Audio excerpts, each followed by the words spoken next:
Hi everyone, welcome to Swahili Kingdom. Karibu sana katika Swahili Kingdom. Jina langu naitwa Constance, unaweza niita Connie.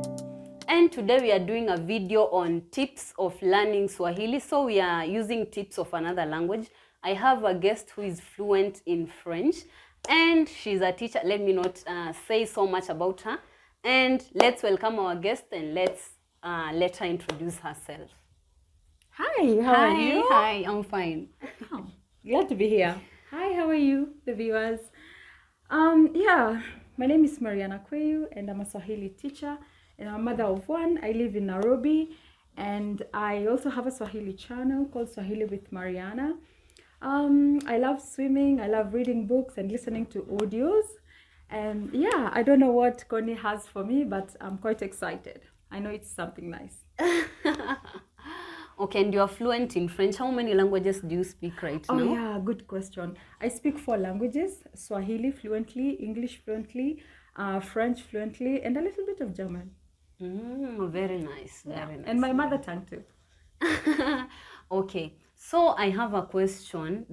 Our first question, this is our second question because you have introduced yourself. So the question goes like this. Apart from all other languages, why did you choose to learn French and not maybe Spanish or any other language? Coincidentally, I learned French because I needed it for teaching. Way back in 2017, I remember when I was a Swahili teacher at French school. And so it came to me as a necessity. I needed to communicate something to the students so that they understand. So there was quite a language barrier between me and my students. We could only meet at one point, whereby that's English. And so with French was a bit ambiguous to me then. And also for Swahili, it was ambiguous to them. So we needed something common so that we are able to speak to each other. That's why I learned my French. Very nice, very nice. Thank you for answering that question. So I can see, as you said, your French was situational. Yes, quite situational and a necessity too. I needed it for work. And so that is the reason as to why I learned. I had no option. Okay. So if you are told to learn French and it were not situational, will you learn it?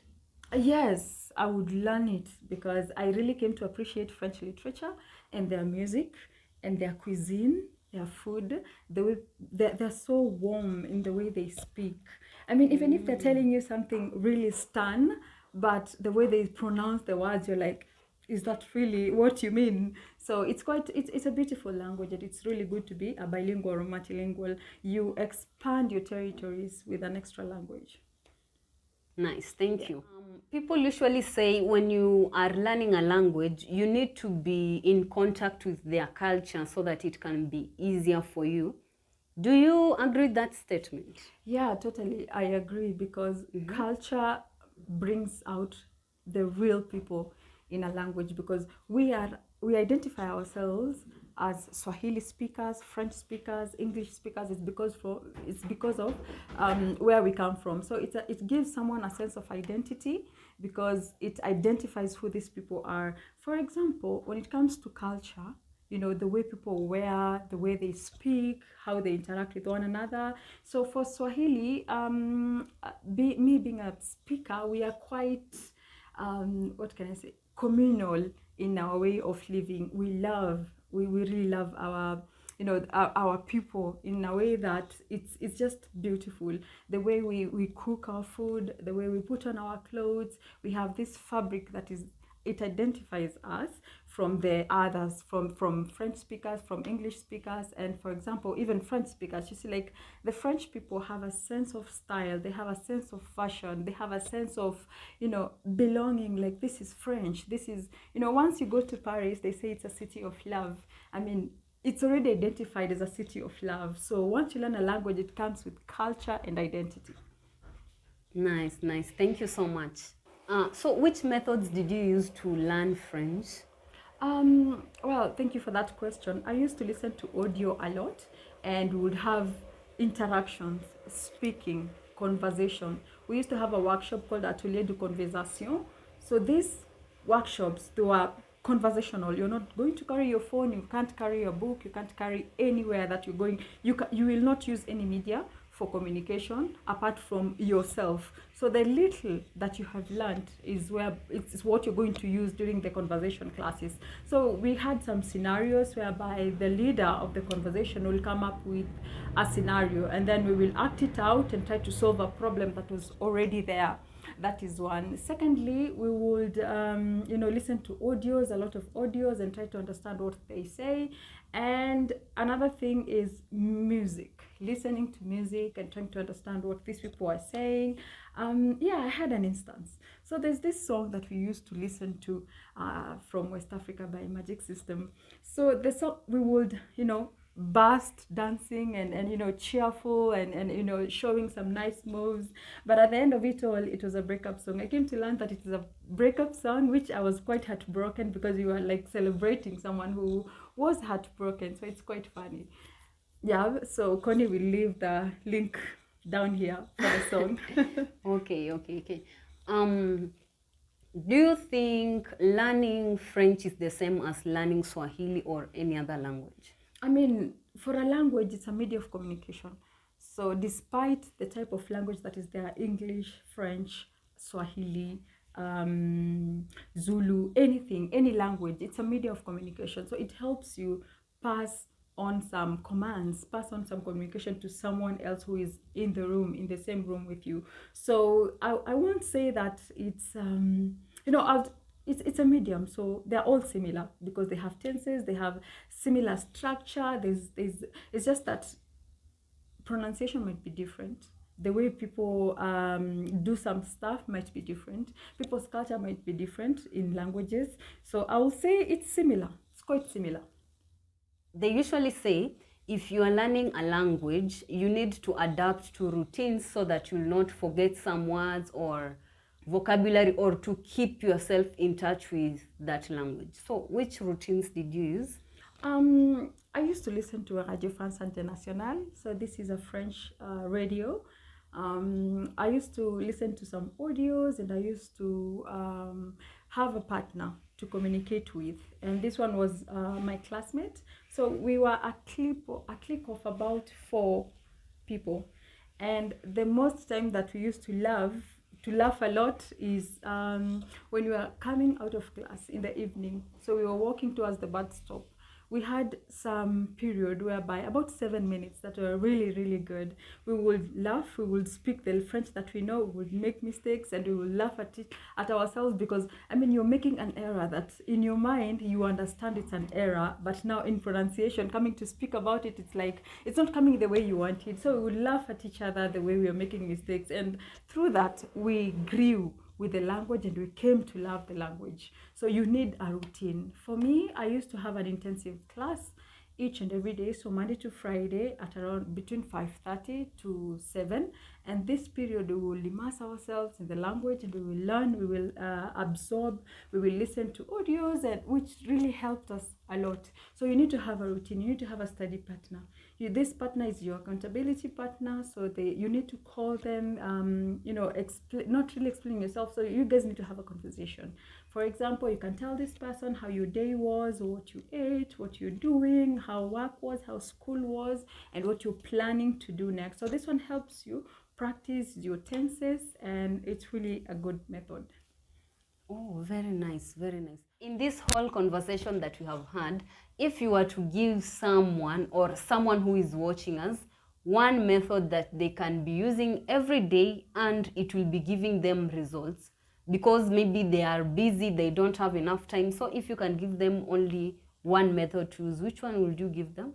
I will say get an accountability partner, because an accountability partner will help you move from point A to point B. First of all, this accountability partner needs to be a native in this language, because they will show you the ins and outs of a language. They will tell you all those beautiful words that you need to learn. They will also teach you some mischievous words that will help you, laugh and have fun together. Yeah, so I think having an accountability partner will help you move. Very nice, very nice. Thank you so much. So another question is that since you have learned French, you are in the shoes of those people that are learning new languages, especially now Swahili. So what are some of the stumbling blocks that you are going to meet when you are learning a certain language? Consistency. You just need to have consistency. Without consistency, you're moving nowhere.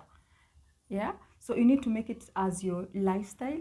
This language, you need to change your phones to Swahili. You need to put stickers on items, for example your laptop, your fridge in your house, on the door. You need to put stickers so that you, once you see that sticker, you read the word, you remember the word. So we learn every day, so make it your lifestyle. That one is going to help you move. Very nice. I like that, making a language your lifestyle. I also use that a lot. One last thing that you can advise our Swahili learners or our viewers about learning a language? So the advice that I can give a Swahili speaker right now is, if you are a fan of cooking, yeah, go write down the ingredients in Swahili. Write down the process of cooking in Swahili, your favorite meal. For example, I love chapatis, and chapatis are really yummy. So go create a list of what you require in Swahili. Try to cook your meal in Swahili. You know, this one is going to help you, because if you cook it today, tomorrow, day after tomorrow, you'll have based your Swahili on that. And so if it's something that you really love, it's going to be easier for you. So do it with passion. Oh, so what you mean is putting the language in something that you like so that you can acquire it from there. Exactly. Like someone who loves music, let them listen to the lyrics of a song. We have really good musicians in Kenya and Tanzania, whereby they've really sung beautiful songs. If you love music, go listen to their lyrics. Try to understand. Try to get what they are saying. If you love cooking, try to cook in Swahili. Like, try to get a favorite dish. For example, you can get a chapati, you can cook mboga, you can cook anything that is Swahili. You can cook pilau also. Write them down, the ingredients and everything, things that you love, try to incorporate. So like, if somebody loves sports, I mean, what type of sport do you love? Football, yeah? So try to name players like in Swahili. Try to see what are the equipments that are there, mpira and all that. So try to put yourself in, try to immerse yourself in the language. That is how you are going to learn. Very nice. By the way, I can hear the French accent from you. I can hear the French accent from the things that you are. So does French affect you with other languages? I mean, it will affect you because you are replacing it with something else. For example, you've been learning English your whole life, but once you start being a French person, everything in you is French. Your phone is French, your house is French, you're cooking French. I mean, everything will be French. So for you, you're immersing yourself so that you get to understand the language. And if you immerse yourself, you might have some regression in the languages that you are learning before. Because I remember during my time, my English became poor. It was so poor in such a way that I would get a French word immediately instead of Swahili word, instead of English word when I'm speaking. It's because that word, I have heard it many times. I have spoke about that word many times that it just comes to your mind. And then if you're a beginner, try not to think in another language for you to translate in your head, because that message you're learning, it will take you longer to understand a certain language. Don't translate it in your brain. Just try to understand it. And then once you understand it, try to speak it. Try to be there. Try to be that person. And you might get another personality from learning another language. Oh. Yeah, it can affect your personality because you try to, you're learning this language to be like these people.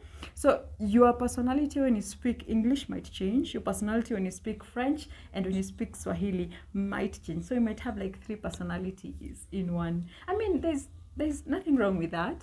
And you might find that a certain personality is you're more confident in that personality compared to these other ones. So yeah, kudos for learning Swahili, guys. Thank you so much for that response. And thank you so much, everyone. Thanks a lot for watching this video, and we hope that you have come out with some tips for learning Swahili, or if you are just a beginner and you don't have any other means, you don't know how to start, you can start with this video, start out with this video, and then as you continue, you're going to have more knowledge, okay? Thank you so much for watching this video again. Don't forget to subscribe. Tuonane tena siku nyingine. Kwaheri.